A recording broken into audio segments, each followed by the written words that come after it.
Yeah, just the next day, how long you carry something like last night, or with another game on the way, you take what you need out of it and just move forward?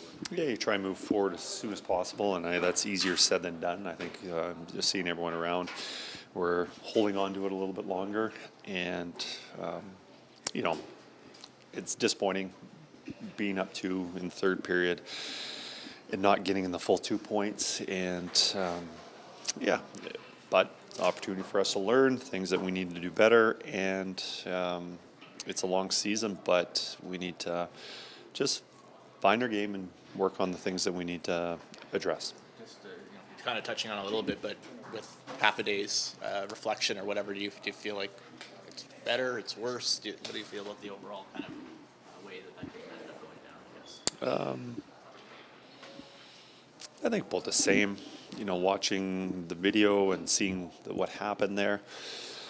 In the third period, I didn't like the power play. We gave up a couple opportunities for them to score on that. And then after that was actually better than I thought. We didn't give up very much until they scored that goal. And, we're in the offensive zone. We have a shot, and it goes off our player, and then it leads to their rush. How we handled it after that, we could have made some adjustments there. But before that, it was better than I thought. And then after they scored that, it obviously gave them a lot of life, a lot of energy, where we didn't have that. And it was you need that energy if you're going to be successful. The two teams, and the Rangers are regarded usually as a pretty good team, and they're going to have pushes too. But does that kind of surprise you, given the kind of veteran makeup of this team, that things haven't snowballed to that effect, I guess? It's going to happen. It's no matter how good you are defensively, how well you play, you can still give up opportunities just because of luck, chance, just them capitalizing on the few chances that they get. But I don't think we played the way we needed to play to finish that game out. Kris, in your time here, what have you learned about this group and how they do respond when it is a game like last night that doesn't go your way, and you guys would like to have that one back, but the opportunity to bounce back tomorrow, what do you think? Yeah, no, this team doesn't get too high or too low, and no matter if it's a unbelievable win, they enjoy it for a little while and they put it aside and they get ready for the next one.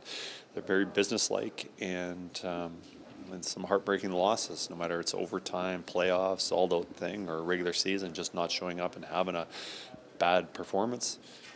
They're pretty consistent on how they respond and their game the next one. I know you've been asking about him a lot lately, but with Evan Bouchard, what's your approach to coming alongside him? And obviously we know that what he can do and what he's capable of. Yeah, Evan's obviously frustrated with the way he's playing, and a lot of things haven't gone his way. And part of he's made some mistakes, but you got to be careful, because if you ask him never to make those mistakes, he's not going to be the same player. And he's does so many incredible things.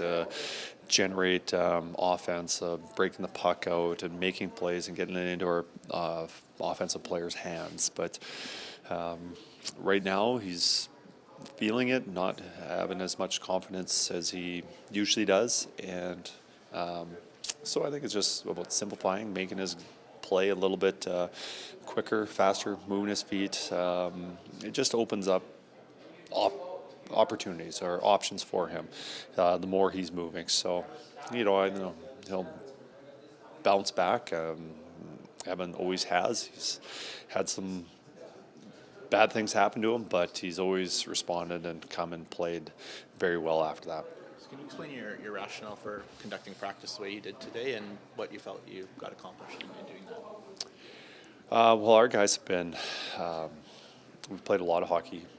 We played, in a stretch of 49 days, we've got 25 games, and we go to the East Coast twice and West Coast and home for a little bit.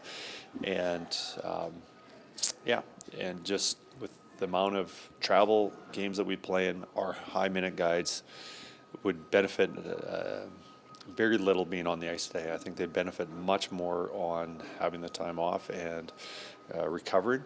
And the lower minute guys, obviously, there's things that they can work on. And mostly today was a skill day, so they can work on, whether it's goal scoring or pucks off the wall, those kind of minor skills. Say Wallman's probably in the higher minute category, but he's working his way back. Is that Well, no, the workload hasn't been nearly as much as the other guys because he had about a month off and with his injury, and he hadn't been able to skate and condition. So he's not in the same position as those other guys. So that's why Wallman was on the ice. saw Matt Savoy leave early? Is there any concern about him missing tomorrow? Is there any update you're able to provide us with? No, I just heard about it just before I came out here. So I have no update on that.